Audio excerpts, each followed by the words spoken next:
Oi, gente! Vamos dar tchau pra genética? Aqui é a Camila falando, nem comprei o bordão, mas vamos lá. Questões Enem, 3 questões que abordaram doenças genéticas.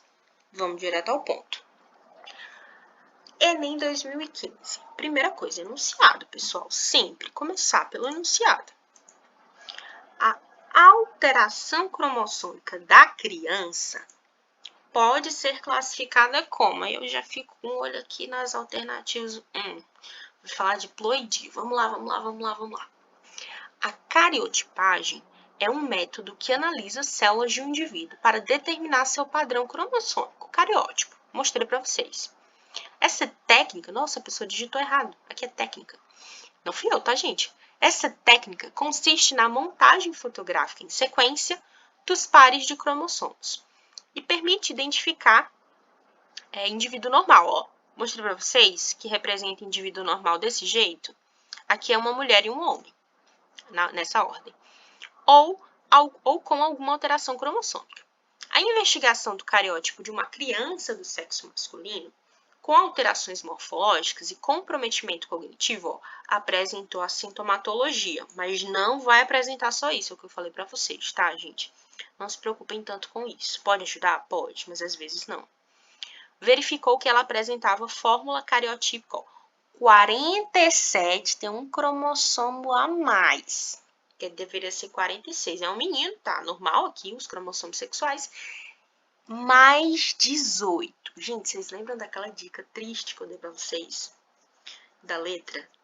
Qual é o que é a trissomia no 18? É Edward, gente. D de 18.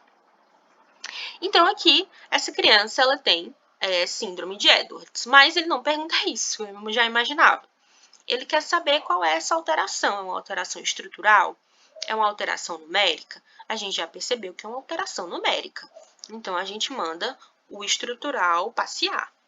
É uma alteração numérica de que tipo? É uma euploidia? Vocês lembram do exemplo da planta que eu falei? Que euploidia é quando os pais são 2N e a prole é 4N, lembrando que aqui é um exemplo, tá? Os pais podem ser N e a prole ser 2N. Só lembrando que, enfim, é como se os pais juntassem a sua ploidia e somassem no filho, ao invés de ter aí uma meiose reducional. Então, não é uma euploidia. Poliploidia a gente nem viu, mas vamos lá, gente. O que é poli? Muito ploidia. Nossa, não significa nada, Camila nem falou disso. E aí você fica lindo na letra E com numérica do tipo aneuploidia. Lembrar que aneuploidia, meu coraçãozinho azul sempre, é qualquer alteração numérica cromossômica de cromossomo a mais, cromossomo a menos. Então, aquelas síndromes todas que eu falei para vocês, Down, Klinefelter, Turner, Patal, são aneuploidias, tá? A gente nem fala em euploidia na espécie humana, porque, como eu disse para vocês, é inviável à vida. Olha, Enem 2017, outra doença genética que eu falei para vocês também, a distrofia muscular de Duchenne. Vocês lembram? Que é uma herança ligada ao sexo de traço recessivo? Mas vamos lá ler a questão. A diferença na manifestação da distrofia muscular de Duchenne entre as gêmeas, então eu tenho aqui duas irmãs, pode ser explicada como? Como que isso se explica? Aí nós vamos ao texto. A distrofia muscular do Duchenne é uma doença causada por uma mutação em um gene localizado no cromossomo X. Como é que eu falei para vocês? Doença ligada ao sexo. Pesquisadores estudaram uma família no qual gêmeas monozigóticas, então são gêmeas idênticas, eram portadoras de um alelo mutante recessivo para esse gene. Então, elas eram heterozigóticas. Então, elas são desse jeito aqui, essas meninas. Elas são 46, tá? Normal a quantidade, não é uma aneuploidia. Dzinho. O interessante é que uma das gêmeas apresentava o fenótipo relacionado ao alelo mutante, isto é, a distrofia, enquanto a outra apresentava um alelo normal. Então, eu tenho aí uma gêmea manifestando e a outra não. Camila, como é que isso é possível ser uma doença recessiva? Gente, eu entreguei para vocês na aula de conteúdo isso aqui. vocês lembram que um dos cromossomos, eu não sei se eu falei esses termos, mas um deles é um corpúsculo de Barr. Eu falei isso, eu lembro. E o que isso significa? Que ele é como se tivesse inativado e o outro fica mandando. Então, uma das mocinhas teve o azar do que manda ser o mutante. Aí aconteceu isso. Então, ela é explicada por quê? Por uma dominância incompleta do alelo mutante em relação ao normal. Não é uma dominância incompleta, pessoal. É uma doença recessiva. Não tem isso de que é incompleta a dominância do mutante em relação ao normal. É realmente um azar aqui da moça, realmente, desculpa falando esses termos, mas porque aí o corpúsculo de Barr dela, o X dela que é inativo, ele infelizmente é o que é o traço normal. Uma falha na separação dos cromossomos X no momento da separação dos embriões. Primeiro, gente, não é falha, sabe? Aqui seria um problema de translocação, como se fosse. Não é isso. É justamente uma questão de azar. E a alternativa vai falar disso, não com esses termos chulos que eu estou usando, mas uns termozinhos melhores.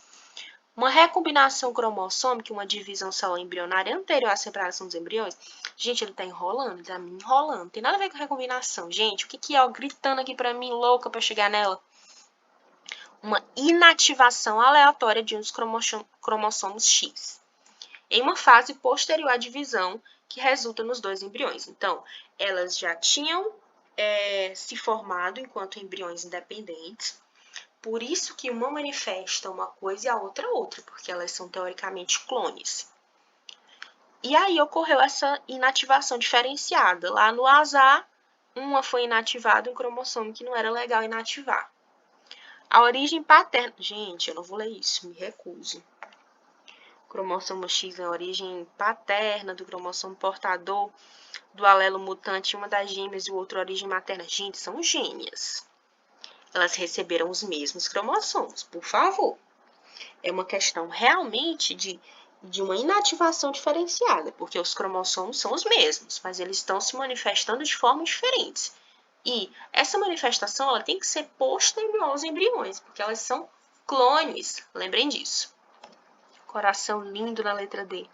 Última questãozinha aqui, uma questão de anemia falciforme. Infelizmente, não lembro de qual prova se é do próprio Enem, enfim, ou algo do tipo, mas vamos responder. Dois casais, ambos membros heterozigotos do tipo AS, para o gene da hemoglobina, querem ter um filho cada. Então, eles têm o traço falcêmico. Dado que um casal é composto por pessoas negras e o outro por pessoas brancas, a probabilidade de ambos os casais terem filhos, um para cada casal, com anemia falciforme é igual a. A anemia falciforme é uma das doenças hereditárias mais prevalentes no Brasil, sobretudo nas regiões que receberam maciços contingentes de escravos africanos. Vocês lembram que no quadro genético que eu trouxe para vocês, era um casal negro com filhos negros? Então, eu não falei para vocês lá, falo para vocês agora, que essa doença, muitas das pessoas negras têm o tal traço falcêmico. Então, ela é mais manifestada nessas pessoas que têm essa característica de pele, né? Por esse motivo. É uma alteração genética caracterizada por um tipo de hemoglobina mutante, designada por hemoglobina S.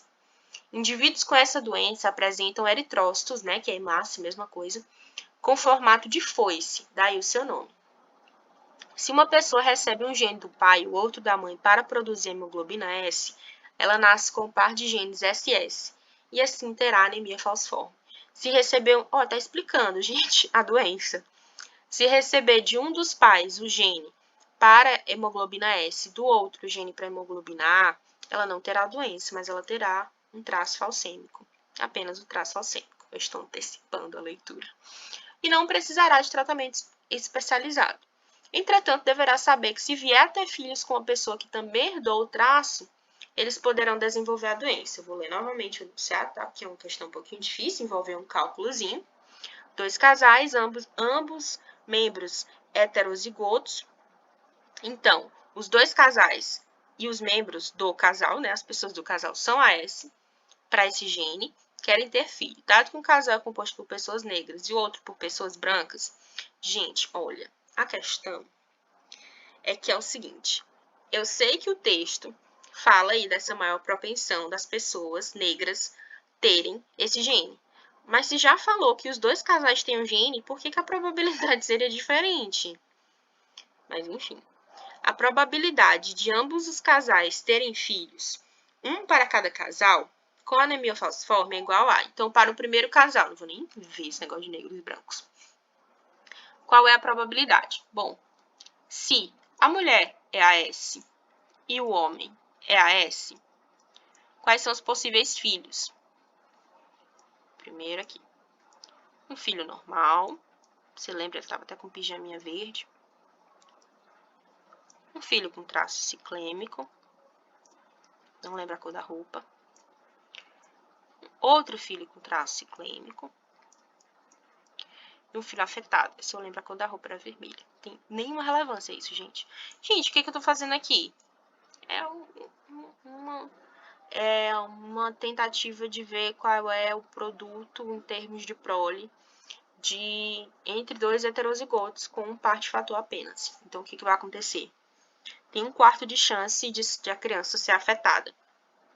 Então, se tem 1/4 de chance do primeiro casal ter um filho afetado e ele quer para os dois, e para um casal e para o outro, eu tenho que multiplicar para 1/4 de chance para o outro casal também ter um filho afetado. Lembrando que o fato de ser negro ou branco não vai afetar nessa situação, porque tanto o casal negro quanto o casal de pessoas brancas tem o traço falcêmico. Só que na população, assim, mundial, é mais fácil encontrar em pessoas negras. É essa a pegadinha da questão. Aí eu multiplico isso aqui, dá 1/16, e fazendo a divisãozinha, dá 6,25%. Gabarito aí na letra B. Uma questão um pouquinho mais difícil, que veio com essa pegadinha aí desse negócio de que... Ele é como se a questão quisesse te induzir a dizer que tem uma diferença. Mas se a pessoa já tem... E aí que é raro ter em pessoas brancas? A pessoa já tem. Enfim. É isso, gente. Esse é o meu recado. Creio que principalmente... Desculpa, me errei toda aqui nas palavras. Acredito que genética tenha acabado. Se vocês tiverem ainda aqui alguma aula, vai ser mais voltado para biotecnologia, algo do tipo, mas a genética clássica mesmo, ela chegou ao fim. Muito obrigada, gostei muito de estar aqui com vocês, compartilhando um pouquinho do que eu sei sobre genética e aprendendo com vocês também. Agradeço muito, beijinhos e tchau, tchau.